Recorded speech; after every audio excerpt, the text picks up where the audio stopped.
Curieux de voir deux alliés avoir un tel antagonisme au moment critique où les efforts de tous devraient tendre au même but.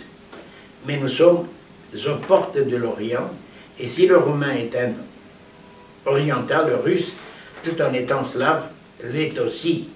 Ils ont de l'asiatique l'un et l'autre. Le roumain, comme tous les faibles, est menteur. Étant menteur, il est faux, nonchalant et paresseux, très vaniteux, intelligent, mais mettant son intelligence à s'ingénier pour faire le moins d'efforts possible avec le plus grand rendement pour son intérêt personnel.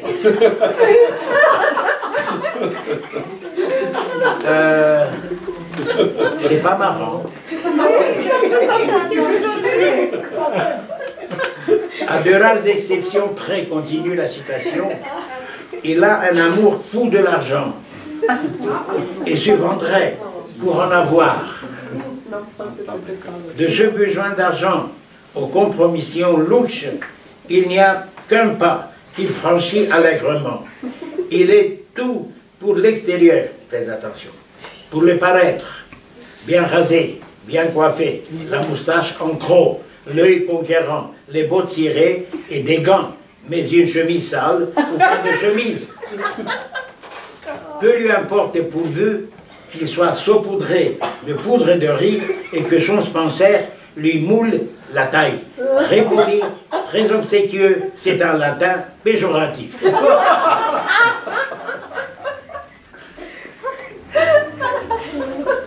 Le roumain n'a jamais été un guerrier.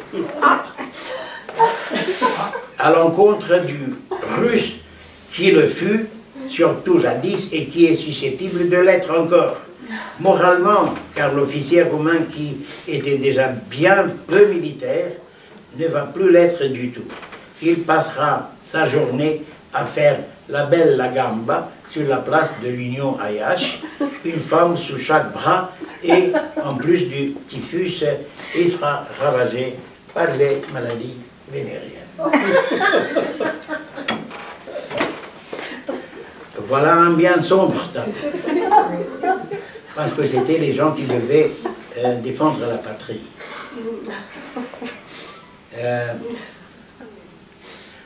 Bon, voilà un bien sombre tableau dressé par la plume de quelqu'un qui disait avoir évité les opinions personnelles. En plus de malicieux, affirme que bien des Romains seraient sensibles à l'influence allemande, que le peuple et l'armée voulaient la paix. C'était pas vrai du tout. Mais ils en ont eu l'impression. Pierre-Maurice Janin, le commandant de la mission militaire française à Pétersbourg, à Petrograd, de son côté, constate assez aigrement au début de son rapport, évidemment, combien sa position militaire supérieure à celle de Berthelot, formellement, le Berthelot s'en fichait pas mal, lui procure peu de satisfaction et se propose 2 points. Mon intention bien nette est de n'intervenir que le moins possible, pas du tout s'il se peut, dans le fonctionnement intérieur, et de me borner à guider et aider du côté russe, de manière que tout aille au mieux, en harmonie et pour le bien de la France, là-bas en Roumanie. Il n'y a que le bien de la France pour Janin. Enfin, à noter sa remarque bien nette, qui n'est que très naturelle et valable pour de Malaisie et Berthelot aussi. Mais il y a des nuances. Parce que Berthelot ne voulait pas le bien de la France sans tenir compte du risque de destruction affronté par la Roumanie. Mais à la différence des autres deux,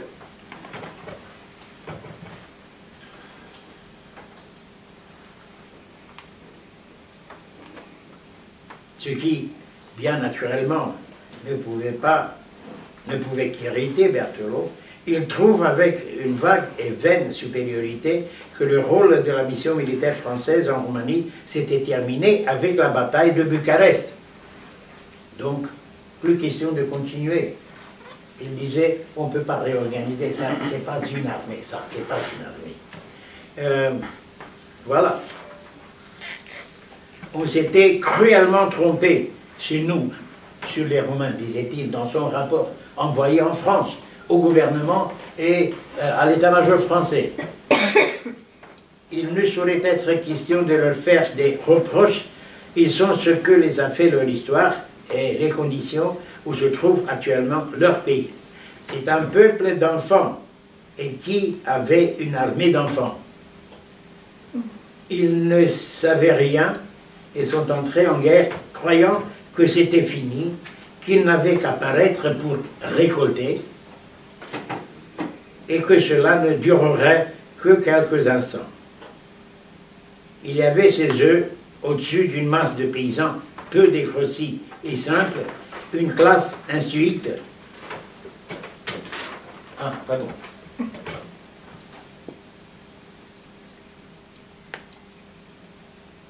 Dans laquelle trop de gens manquaient de qualité morale et de patriotisme, et maintenant encore ne cherchent au milieu de ce malheur de leur pays qu'à assurer leur profit personnel. Aussi, les échecs les ont-ils abattus.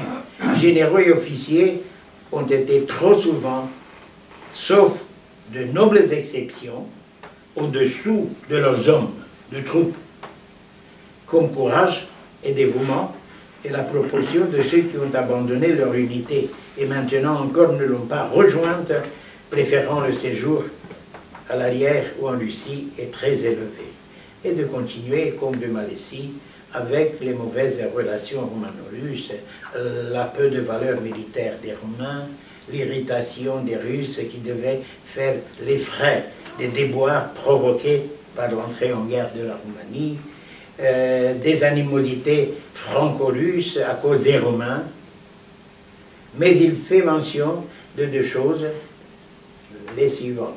La rapine à laquelle s'adonnaient systématiquement les Russes en Moldavie et l'irritation que leur provoquait une possible grande Roumanie ayant comme rôle un obstacle à leur influence et la pénétration vers les Balkans. D'après Janin, les relations cordiales des Romains avec les Français ne faisaient qu'augmenter l'irritation des Russes, mais ils manifestent de sérieuses réserves concernant les chances de refaire l'armée romaine à l'instar de l'armée serbe, car, hormis les circonstances différentes, dit-il, les Romains n'avaient pas les qualités morales ou militaires des Serbes. Enfin,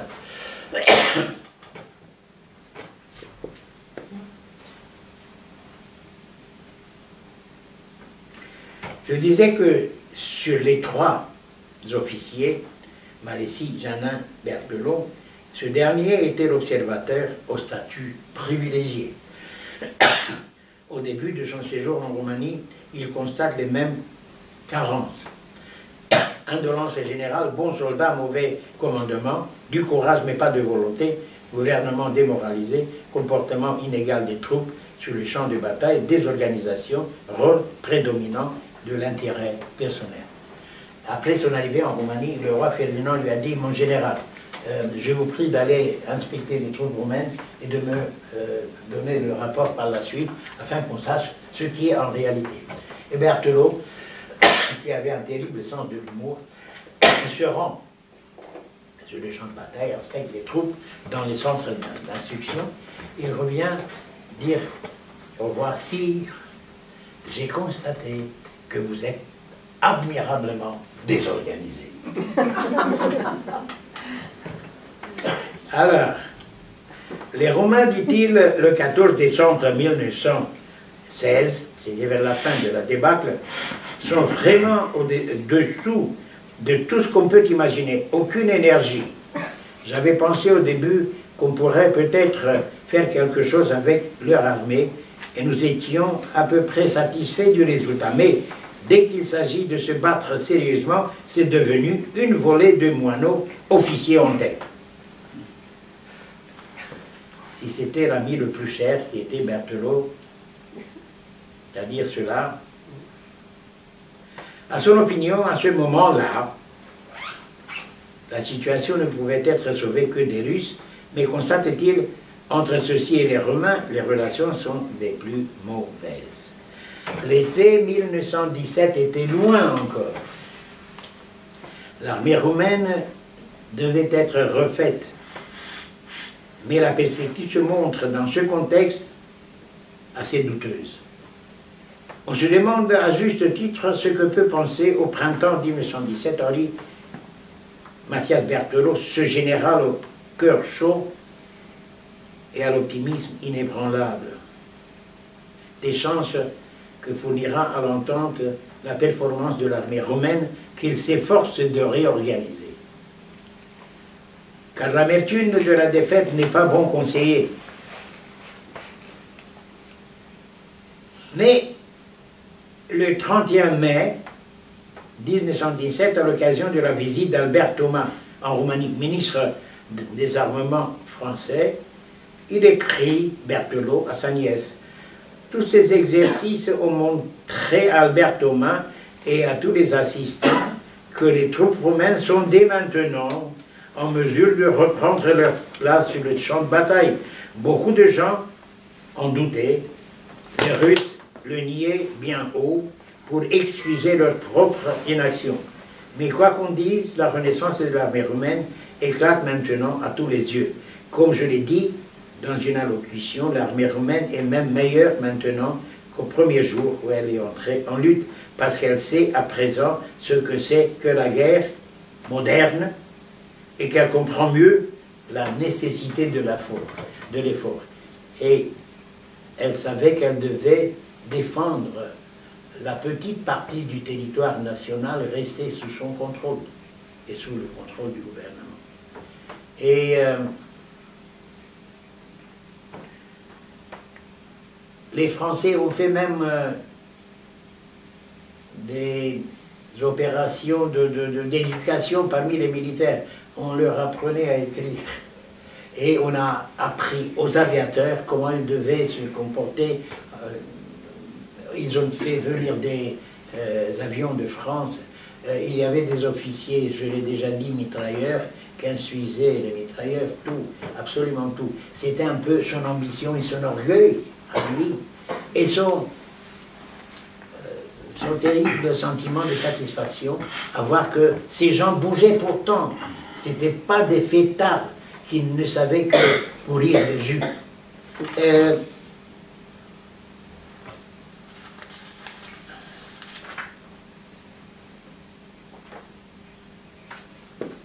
Voilà. La société romaine commence à être sympathique aussi. Chez la princesse Cantacuzène, un grand artiste, Enesco, émerveilla le général et d'autres qui étaient là.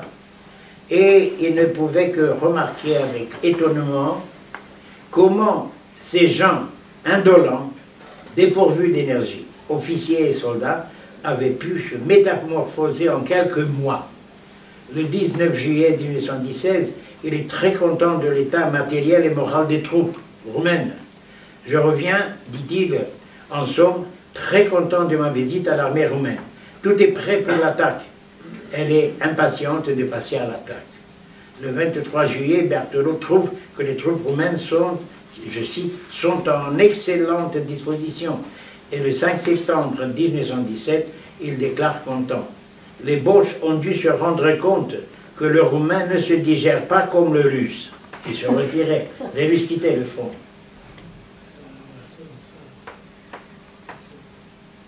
Et ils ont renoncé à des attaques qui ne leur coûtaient que des pertes.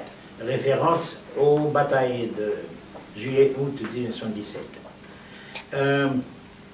Mais je crains qu'ils ne reportent leurs efforts, les Allemands, dans la direction du nord de la Moldavie, là où il n'y a que les Russes, c'est-à-dire des bandes qui n'ont d'armée que le nom. Alors qui c'était et qui n'était pas? Qui c'était les guerriers, qui c'était les non-guerriers? Mais Berthelot n'a jamais dit que les Romains n'étaient pas guerriers et qu'ils n'auraient pas pu en devenir. Il y a les autres deux généraux, un général officier, un général et un capitaine, qui l'avaient dit. Je mets en contrepoint les opinions de ces officiers. Les deux, vous avez déjà constaté ce qu'ils pensaient des Romains. Le troisième, Berthelot, il était différent, il parlait autrement. Et voyons maintenant ce que dit un autre, le commandant Charles Vesperini, chef d'état-major adjoint de la 3e division romaine. Il était chef d'état-major adjoint parce qu'il n'avait qu'un rôle de conseiller. C'est l'officier romain qui commandait cette unité.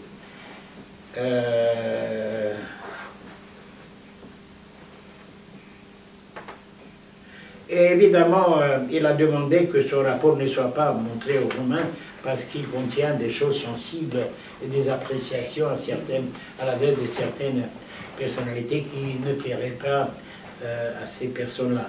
Mais s'il constate certaines maladresses de division du travail et d'organisation, son rapport mentionne au niveau de l'état-major un énorme effort. Je cite, « Pendant toute la période active, l'état-major de la division a fourni une somme énorme de travail. Je n'ai pas constaté de grosses fautes de la conduite et des opérations. Tout le monde a fait preuve de bon sens, de sagesse et de sang-froid, pas d'impatience, pas de joie bruyante à l'annonce des succès obtenus. Pendant les 5 jours du combat, tous les officiers se sont tenus à leur poste avec un dévouement suprême, sans une minute de repos, même si une organisation en 2 équipes aurait pu être plus pratique.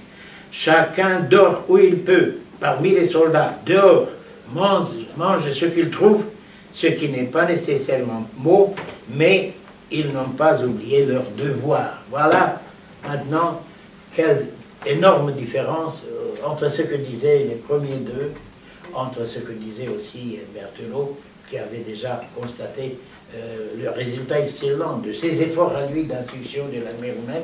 Et voilà ce que dit un major, un commandant qui était l'un de ceux qui s'étaient battus avec des soldats et des officiers romains.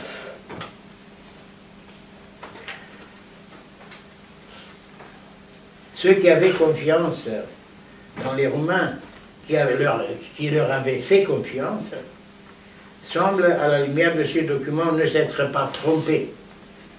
À l'automne 1917, les Russes, dont le rôle avait été considéré comme essentiel au mois de mars par de Malaisie et Jeannin, et qui n'avaient pas caché leur conviction que les Romains ne deviendraient jamais des guerriers, lâchaient pied.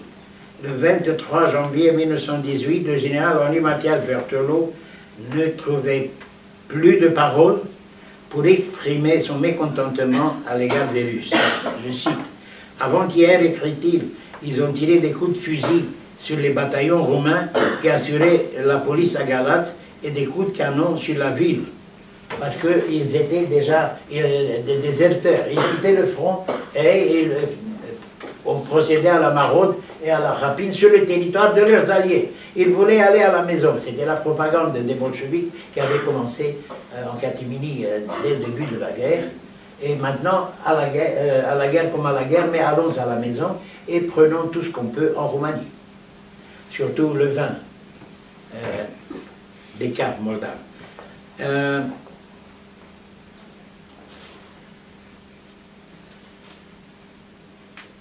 Hier, à Kishinev, ils ont arrêté les Roumains qui faisaient partie de la commission interalliée d'achat des vivres.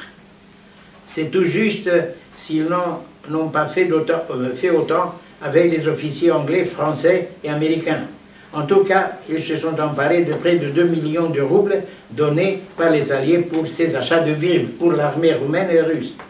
Par contre, à l'égard des Allemands, ils se montrent d'une platitude extrême et ils pratiquent le lèche-botte avec une virtuosité incomparable.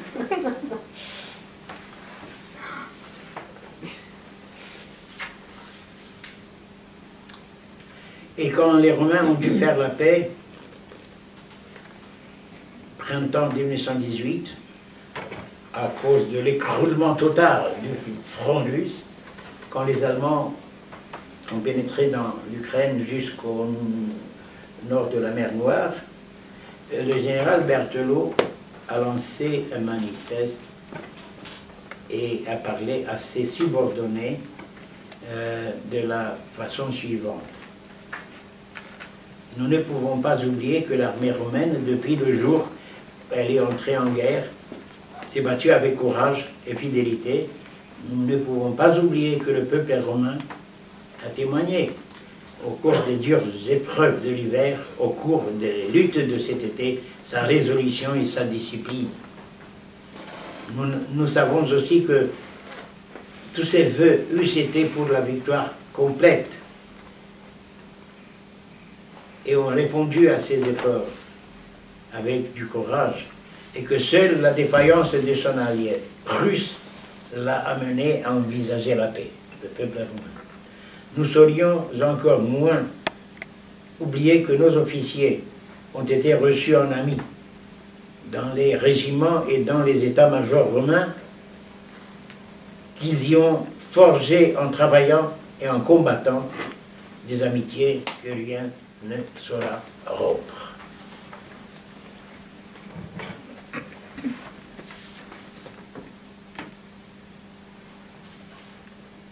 Il y a beaucoup de choses à dire là-dessus. Ce que je voulais vous montrer ici, c'est comment l'image a changé et essayer un peu d'expliquer pourquoi. Est-ce qu'elle a changé ou est-ce qu'elle n'a pas été bien perçue par les observateurs, les premiers qui sont passés comme Malécie ou qui parlaient de Pétrograd comme Janin, et qu'il faut que les historiens sachent comment utiliser le procédé de l'image de l'autre, essayer de